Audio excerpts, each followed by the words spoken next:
Vou pedir para que você fique de pé agora, aqueles que podem, nós vamos ler a palavra do Senhor. Eu me baseei na minha meditação em Marcos, capítulo 8, miopia espiritual. Eu preparei uma arte, apanhei um pouquinho, mas preparei uma arte para tentar te ajudar. Coloca aí a explicação que eu dei, né, sobre o que é miopia, né? Quem quiser pode acompanhar ali no telão, porque eu vou ler a minha versão NVI, que para mim facilita o entendimento. Miopia provoca a dificuldade em enxergar objetos que estão longe. Isso é miopia, né? E eu trabalhei na seguinte temática, que é a dificuldade em enxergar a vontade de Deus nas nossas vidas. Que Deus fale ao teu coração, né, desta palavra.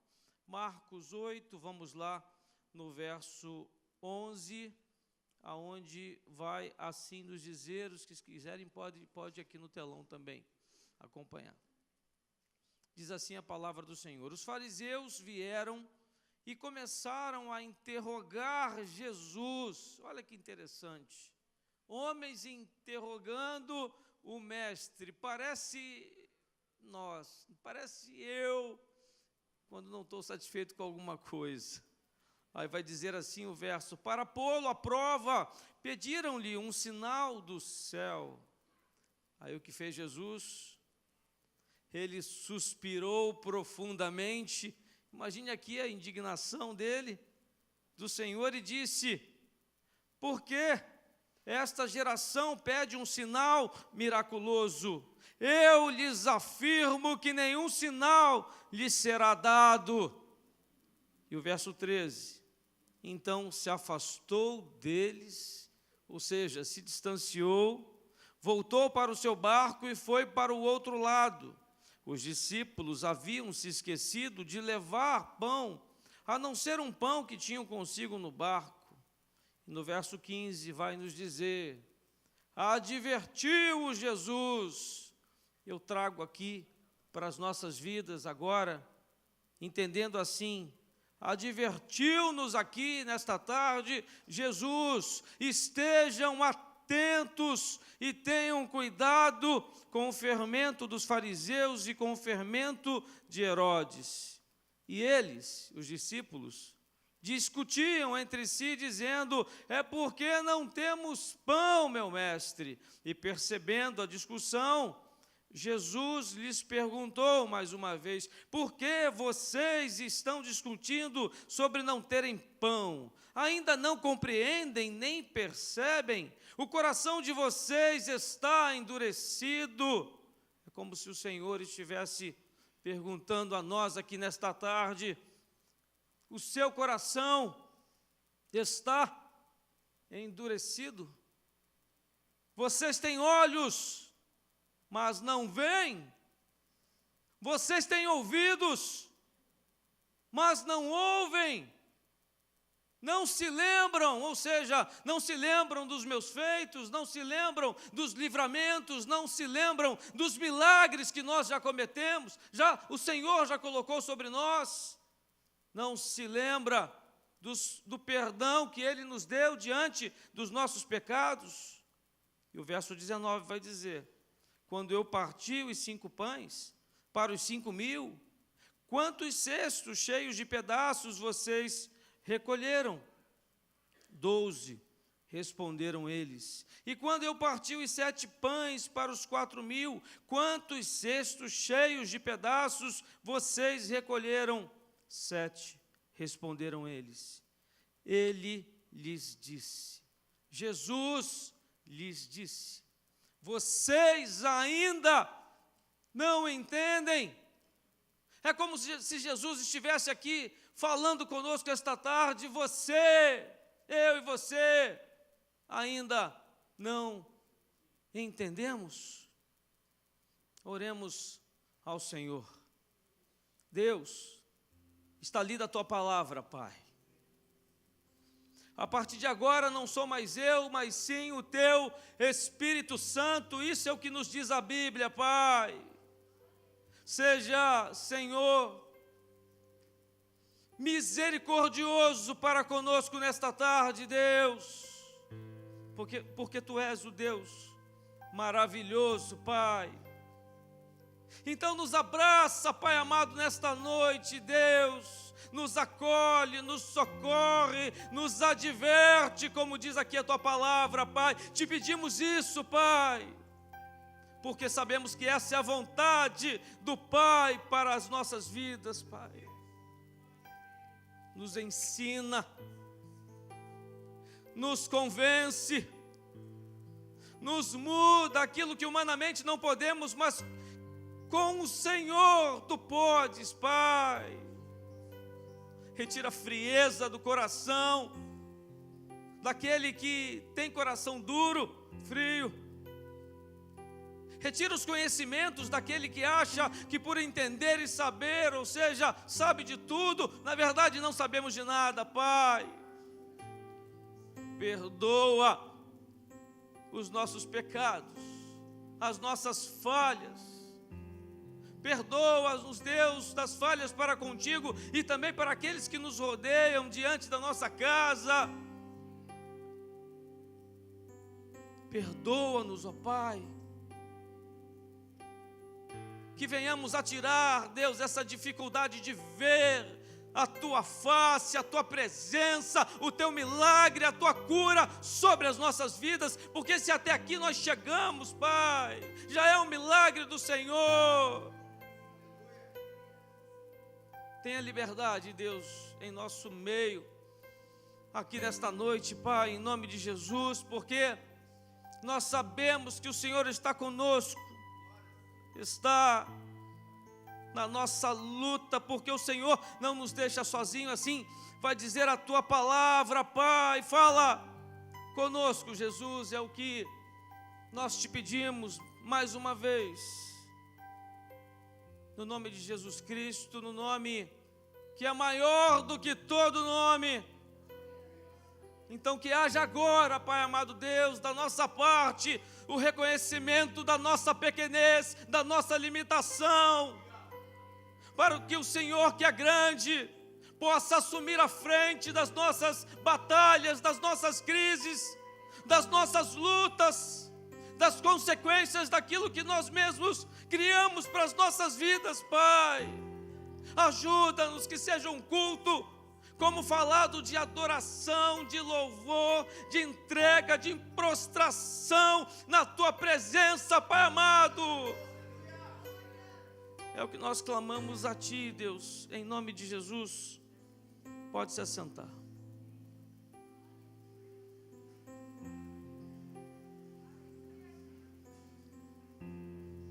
No texto aqui que acabamos de ler, encontramos Jesus aqui travando uma batalha. Jesus travando batalha. Com quem? Com a cegueira espiritual dos fariseus. Eu achei interessante demais esta passagem. Imagine Jesus travando conosco uma batalha para nos abençoar. É assim que eu quero começar esta mensagem, mas o que vem ao meu coração agora é o seguinte: o Senhor quer abençoar a tua vida, a sua família, o seu casamento. Jesus quer abençoar os teus negócios, os teus projetos, os teus sonhos. Jesus quer liberar sobre a tua vida a cura. Jesus quer fazer algo maior do que já foi feito na sua vida. Mas Ele está lutando para te abençoar, porque você está convencido das suas certezas e razões. Assim eu entendo e trago para a nossa vida. E depois dessa batalha espiritual com os fariseus, que eu não sei se você observou, mas eles provavam Jesus, eles tentavam encurralar Jesus em alguma resposta, em algum ato, em alguma atitude que o comprometesse. Como podem, conhecedores da palavra do Senhor, assim são os fariseus. E depois dessa prova, ele vai viver uma outra prova. ele vai viver uma prova com a miopia espiritual dos seus próprios discípulos. Se não bastasse, os fariseus, os saduceus, haviam discípulos ali que estavam sim também a questioná-lo. E de fato, a cegueira espiritual dos fariseus não nos admira, pois ela é fruto da ação do príncipe deste mundo, ou seja, da mesma forma, a batalha com os do mundo não vai nos espantar. Mas aqui esta batalha também era contra os discípulos de Jesus. O inimigo quer obscurecer o entendimento para que as pessoas não creiam. Ele está tentando nos convencer a algo contrário à vontade do Senhor às nossas vidas. E aí me vem essa leitura, esta palavra, e nos dá um alerta para que nós possamos nos acordar e passar a enxergar o Senhor sobre tudo aquilo que está a acontecer aqui neste lugar, na tua casa, no teu trabalho. O Senhor está aqui, o seu Espírito Santo está a percorrer a vida desta igreja, a te fazer despertar. A imagem que encontramos ali é alguém com um pano preto sobre a sua face. A miopia não chega a ser uma cegueira, mas creio eu que há muitas pessoas dentro das igrejas que o Senhor está falando, que o Senhor está tocando, que o Senhor está querendo fazer, mas não estamos a enxergar. 2 Coríntios, pode pôr para mim, 4, verso 4 vai dizer: o Deus desta era cegou o entendimento dos descrentes, para que não vejam a luz do evangelho da glória de Cristo, que é a imagem de Deus. Este tipo de cegueira fica clara também, procurando frases sobre cegueira espiritual. Achei Voltaire, um escritor francês, filósofo, pensador, que diz assim: mesmo que um milagre fosse realizado no mercado, diante de milhares de testemunhas, preferiria desconfiar dos meus sentidos que admitir um milagre. Estamos sentindo, estamos percebendo, estamos vencendo, estamos caminhando, apesar da crise, apesar da luta, apesar do momento difícil, apesar da tribulação que você está vivendo, apesar de você ter sido acometido por uma doença, por uma enfermidade, apesar de não ter acontecido exatamente como você queria, por parte de alguém, uma reação que era esperada para você, apesar disto tudo, o milagre está sendo entregue ao Senhor, às nossas vidas. E estamos desanimados, estamos prostrados. Mas Deus quer nos fazer nesta tarde enxergar a Tua presença, o Teu Espírito, e nos dar um renovo de fé e de esperança, para que continuemos a nossa caminhada, a nossa vida, a nossa responsabilidade. Então não será depressão, não será o medo, não será o desânimo, não será nada, não será ninguém, não será nenhuma situação que nos tirará a vitória em Cristo Jesus. É nesse Deus que eu creio. Mas o que mais me chama a atenção aqui é a miopia espiritual dos discípulos de Jesus. Aqueles que estão lá fora e não conhecem o Senhor, não enxergaram, eu entendo, mas nós não. Então o alerta de Deus nesta tarde, início de noite, é que nós venhamos sair daqui nesta noite agradecendo a Deus pela nossa família, pelo nosso casamento, pela igreja de Nova Vida em Colubandê, pelo bispo, pelos pastores, por todos, pelos diáconos dessa igreja, pelos obreiros que estão a nos ministrar, a nos abençoar, pelos levitas, pelos louvores que foram entregues ao Senhor pela tua boca, pela declaração de amor do Senhor por nós, para que possamos declarar com a nossa vida que Jesus Cristo é o Senhor, é o Deus Todo-Poderoso.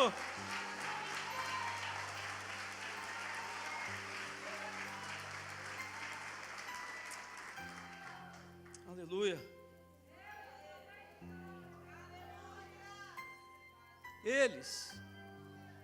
Os discípulos de Jesus, eles não eram cegos como os líderes judeus, não. Eles viram a luz, assim como nós, quando decidimos e entendemos que o Senhor estava sobre as nossas vidas. Esses discípulos decidiram abandonar tudo para seguir Jesus, tudo, suas propriedades, seus negócios, tudo. Mas muito da luz de Jesus que brilhava diante de seus olhos era filtrada, e a visão se tornava turbada. É o que acontece conosco. Jesus está sobre a tua face, sobre a tua vida, te entregando a cada dia suas maravilhas, com a proteção da sua boa mão sobre você. Mas a crise implantada nesse país, as dificuldades, a falta de emprego, a falta talvez do recurso total que você precise no final do seu mês para honrar o teu nome, a tua casa e a tua família, a dificuldade de empregos que nunca foi tão grande quanto hoje, as notícias que nos afligem, o medo que nos dá da falta de segurança para chegar inclusive na casa do Senhor. Isso nos turba. Às vezes o desânimo de um erro do cônjuge, do filho, dos pais. Às vezes um erro do teu líder no teu ministério, que é normal, é natural, somos humanos e vai acontecer. Essas coisas vão nos turbando, nos envolvendo o nosso coração, a nossa mente, os nossos sentimentos, os nossos pensamentos, e vamos esquecendo daquilo que o Senhor está a fazer sobre a vida da sua família, sobre a vida desta igreja. Mas que nesta noite isso mude em nome de Jesus. Por isso eu convido você a olhar para algumas características que citei aqui da miopia espiritual, que os discípulos de Jesus aqui nos revelam. Eu observei na leitura que nos mostra que Jesus trava uma batalha com os seus discípulos. E logo me perguntei, será que eu também tenho feito isso com Jesus? Será que eu tenho feito isso com a sua igreja, com a sua noiva? Será que eu não tenho atrapalhado a vida do meu ministério?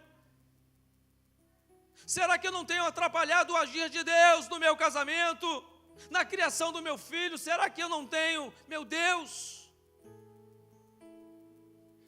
E a primeira coisa que me restou foi pedir: perdoa-me, Senhor. É a primeira coisa que eu quero que você, como igreja, como filho, como servo, comece da onde você está a dizer: perdoa-me, papai. Perdoa-me, Deus. Transforma a minha vida, transforma a minha história. Faz-me de novo, se for da tua vontade. Quebra-me, conserta os meus caminhos, me ajuda a largar os meus pecados, Pai amado Deus, que tem tirado a minha visão. Para outros talvez seja insatisfações que venham dominando. Quantas pessoas, quantos irmãos eu tenho tratado nos últimos dias insatisfeito com a igreja por alguma questão, até mesmo política e social. Meu Deus, cegueira espiritual. Não poderia jamais ser este o motivo de um afastamento da igreja, meu Deus. Então, como foi falado nesta manhã, que agora que acabou estas eleições, que acabou este tempo, que o nosso compromisso como cidadão já foi cumprido, há uma missão para nós, para aqueles que estão cegos e se afastaram da presença do Senhor, da casa do Senhor. Há um resgate a ser feito, há um pedido de perdão a ser dado, se necessário for. Mas o objetivo principal desta igreja é trazer todos aqueles de volta para que estejam ocupando o seu lugar na casa de Deus. Cegueira espiritual.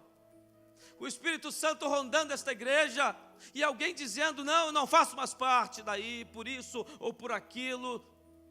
Talvez você conheça alguém, já comece a se preparar, a pedir estratégias, a marcar uma data, a ligar, a pegar o telefone.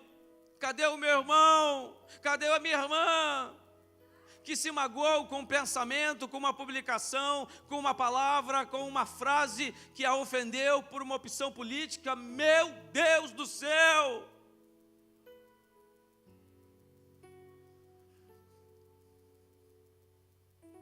Não podemos deixar de perceber as coisas na realidade da perspectiva de Cristo, não da nossa, mas de Cristo. O verso 17, a parte final do versículo diz assim: o coração de vocês está endurecido. Aí eu falo, pronto, Deus falou comigo. Deus falou comigo. E eu começo logo a falar: Deus, fala. Quando Deus falar contigo, brade da onde você está. Diz: fala, papai, fala, Deus, toca, fala no íntimo, fala no coração. Comece a pedir, muda os pensamentos que aqui estão. Tira essa de coração endurecido. É natural que até nos desapontemos, venhamos a desanimar, mas não podemos endurecer o coração contra Deus, contra Jesus Cristo, contra a sua igreja. É natural que venhamos a ter diferença como irmãos, mas não nos afastarmos do convívio, da presença, dos amigos. E amigo de verdade é aquele que continua amigo, mesmo depois de conhecer as suas falhas. Parece que falta amizade, que falta consideração, que falta doação, que falta entendimento. Nesse tempo, vivemos um século em que cada um está preocupado apenas com as suas questões pessoais. Mas a vontade do Senhor é que passemos a olhar mais para a vontade dEle, para aqueles que nos rodeiam. Havia alguns irmãos ontem aqui naquela praça, cortando o cabelo, fazendo a barba, dando banho em mendigos, dando alimento, comida que lhes falta. Meu Deus, que coisa linda! Que coisa linda! Sentar aqui na igreja, ouvir uma palavra, louvar ao Senhor é lindo, é maravilhoso, sim, claro, mas temos que também prestar a nossa parte como humano lá fora, como homem e mulher de Deus. Falar de Jesus para o nosso vizinho, cuidar daqueles que precisam, abençoar. E a palavra de Deus vai dizer que para esses serão ainda mais abençoados. Mas nada fazemos. O coração de vocês está endurecido. Verso 18: vocês têm olhos, mas não veem. Olha a pergunta que Jesus fez. Aí eu trago isso para a minha vida e começo a ler isso aqui para mim. André, meu filho, você tem olhos e não veem o que está acontecendo. Tem ouvido mas não ouve a minha palavra. Na verdade, não ouvimos, porque estamos tão preocupados com o que vamos fazer à noite ao sairmos daqui, que poucos estão ligados em Deus, no Espírito Santo, deixando eles tocar sobre as nossas vidas. Essa é a verdade.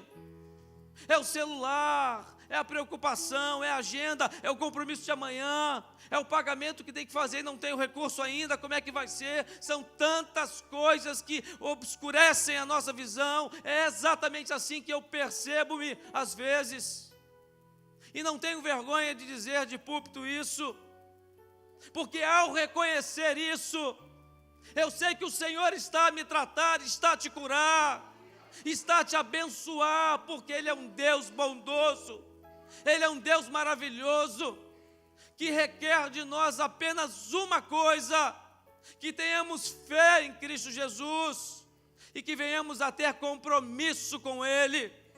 E aí, meu Deus, toda essa obscuridade, toda essa miopia, toda essa faixa preta que está sobre os nossos olhos, tudo isso cairá por terra em nome de Jesus. E a primeira característica aqui da miopia espiritual é não perceber, como já falei, a realidade na perspectiva, na visão, na forma de ver de Cristo. Meu Deus, vejam só aqui, Jesus, Ele entra indignado no barco. Será que Ele hoje não está indignado com a minha e com a sua postura, com a sua dureza, com a nossa forma de reagir, mediante as ocorrências que têm chegado até as nossas vidas? Será que Ele não está? Porque aqui, os fariseus, depois de todos os sinais que Jesus havia feito, depois de tudo que Ele já havia realizado, eles o colocaram à prova. E eu começo a entender, então, tomemos cuidado para não colocar Jesus também à prova. Às vezes na TV, às vezes nas rádios, às vezes em alguns louvores, ouvimos exatamente assim: se Deus não fizer, Ele tem que fazer. Ele é Deus, gente, estamos nos esquecendo disso. Estamos colocando Deus ao nosso serviço. É isso que as igrejas têm feito hoje. Mas quem está a serviço de Cristo somos nós e não Ele para nós. Alguma coisa Deus quer falar. Há um intuito do Senhor para as nossas vidas, sim. Então pare de encontrar argumento, pare de encontrar razões e comece a se entregar verdadeiramente a Cristo. É isso que Deus falou comigo. Aqui percebe-se na leitura também que Jesus abandona o seu ministério entre os líderes judeus. Este é o sentido dos versos 13 e 14, o 12. Ele suspirou profundamente e disse: por que esta geração pede um sinal miraculoso? Eu lhes afirmo que nenhum sinal lhes será dado. E olha o que fez Jesus, olha o que diz no verso 13.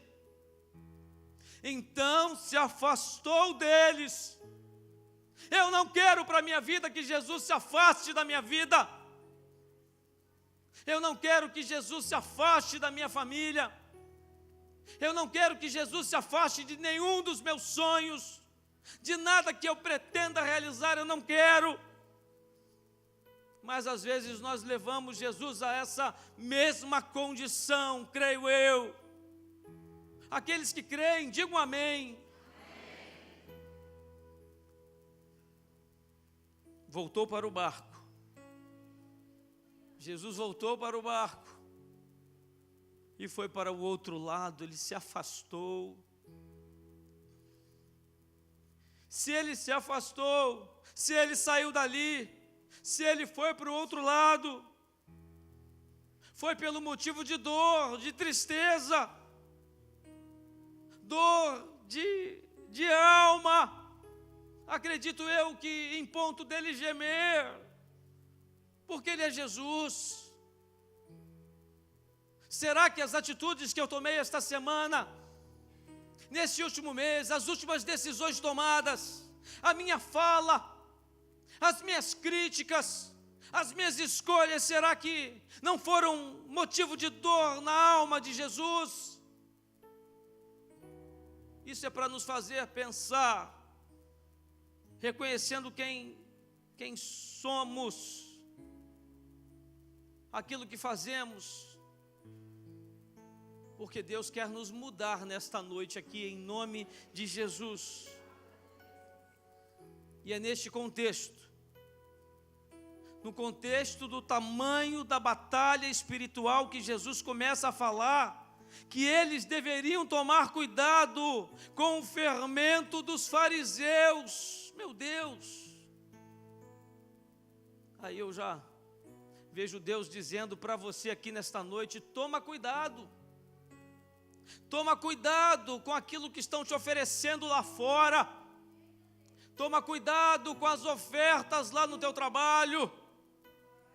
Toma cuidado no caminho do teu trabalho, daquilo que tem acontecido, das pessoas que têm se aproximado de você, daquilo que tem falado em favor do diabo contra a igreja. Toma cuidado na fala até mesmo da tua parentela contra a igreja.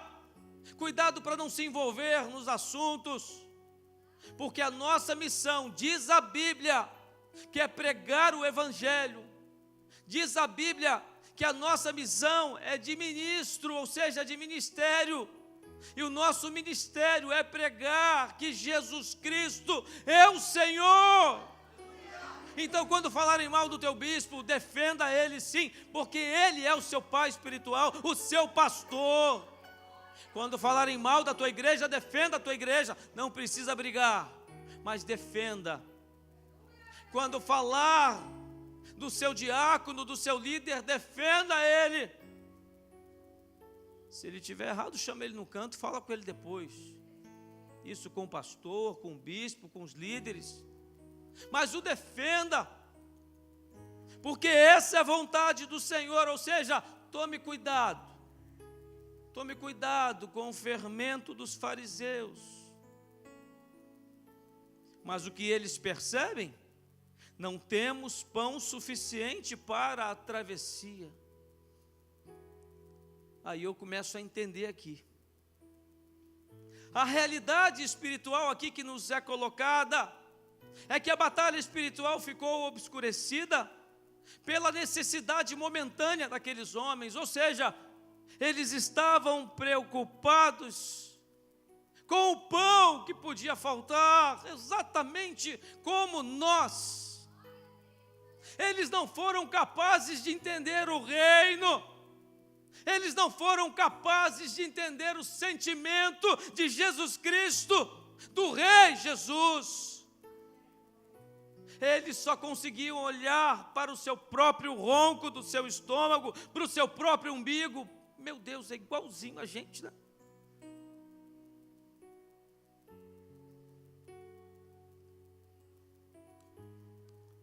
Muitos de nós temos sofrido de miopia espiritual por esta razão. Não entendemos a nossa missão, transferimos sempre para os outros. Mas a verdade é que Deus está nos chamando ao entendimento nesta noite, que há uma missão que foi entregue a você, e isso não se transfere a outros.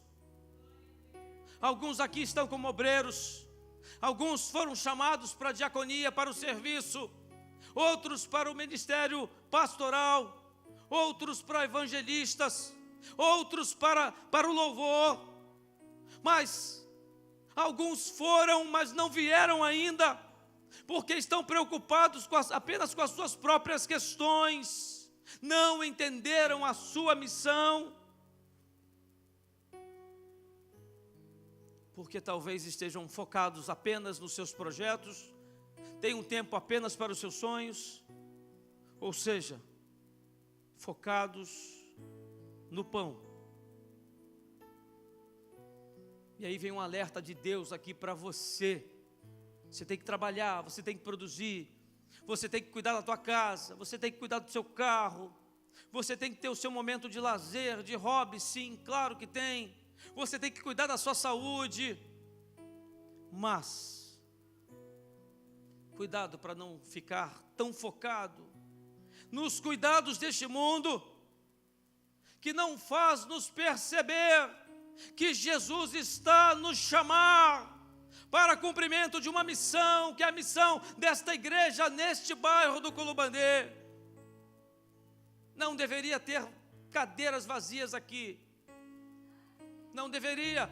Mas hoje é dia de eleição. Não deveria ter. Toda cadeira vazia deveria ser fruto da missão do evangelismo, que é minha e sua, e que nada fazemos. Não convidamos ninguém a uma mudança de vida, não trazemos ninguém. Apenas preocupado com o horário que temos que chegar na igreja. Nem força fizemos para trazer alguém. Estivemos com familiares, com parentelas que não conhecem a Cristo ainda. Estivemos com amigos, fomos a lugares hoje e não lembramos-nos de convocar ninguém a conhecer Jesus, a conhecer Jesus. Essa é a verdade. E às vezes não percebemos o que está acontecendo dentro da nossa própria casa. Quantos corações aqui de maridos e esposas se encontram hoje entristecidos a ponto do divórcio? Toda semana notícias chegam que casamentos estão acabando. Quantas notícias temos sabido, chegado ao nosso conhecimento, de como estão os corações dos nossos filhos. Há filhos hoje, há pais aqui sofrendo pela perda de identidade dos seus filhos. Há pais sofrendo porque estão perdendo seus filhos para as drogas, e não há coisa mais difícil do que ver uma situação dessa. Há pais que estão sofrendo porque filhos estão se afastando do Senhor nosso Deus. Mas ainda dá tempo de despertarmos, de focar a nossa visão, de tirar essa miopia espiritual das nossas vidas e começar a ver o melhor de Deus sobre as nossas vidas. Então comece a pedir perdão, comece a pedir: Pai, me muda, me mostra. Começa a visitar a minha família, começa a ir na minha casa, começa a tocar sobre aquele que precisa do teu toque na minha casa. Comece a liberar a cura sobre a minha vida. Retira essa enfermidade, essa dor, me retira o lamento, retira o rancor que está no meu coração. Comece a pedir isso a Deus, e Ele começará a fazer em nome de Jesus. Começa a ir lá naquele escritório, naquela empresa, naquele processo. Começa a agir, Espírito Santo. Essa é a vontade de Deus.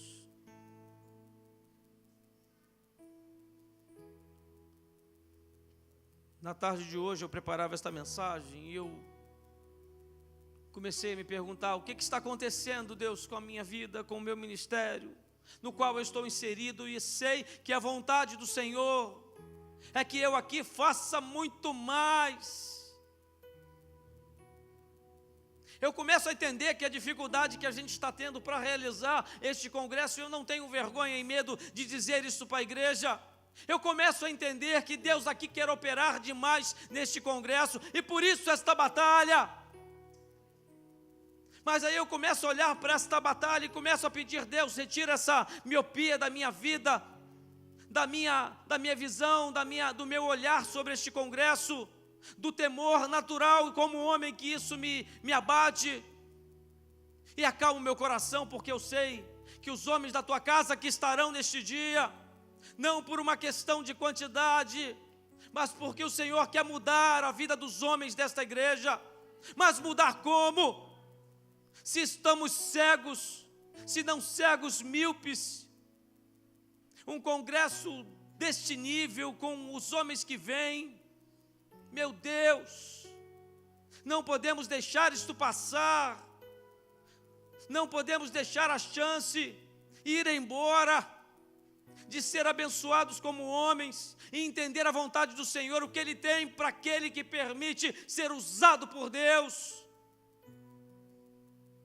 O livro que eu li, que me tocou sobre este livro, sobre este congresso, diz assim: não há nada mais trágico do que chegar ao final da sua vida e perceber que tomamos o caminho errado. Ao final da vida, nos seus últimos dias, que legado eu estou deixando para o meu filho? O que eu tenho feito para deixar para minha esposa? E eu não digo só sobre bens, sobre recursos, sobre propriedades, eu digo sobre vida, sobre relacionamento com Deus, sobre a vontade do Senhor.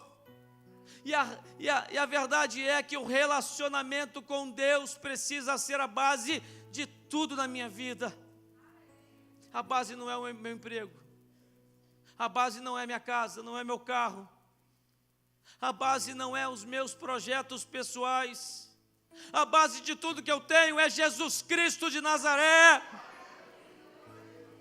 Mas parece que não estamos vendo isso e esquecemos disso.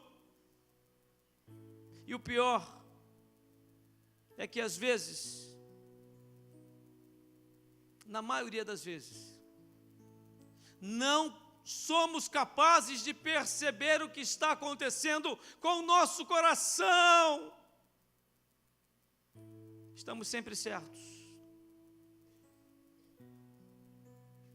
Mas o que Jesus falou comigo ao preparar esta mensagem: André, deixa Jesus Cristo abrir os seus olhos.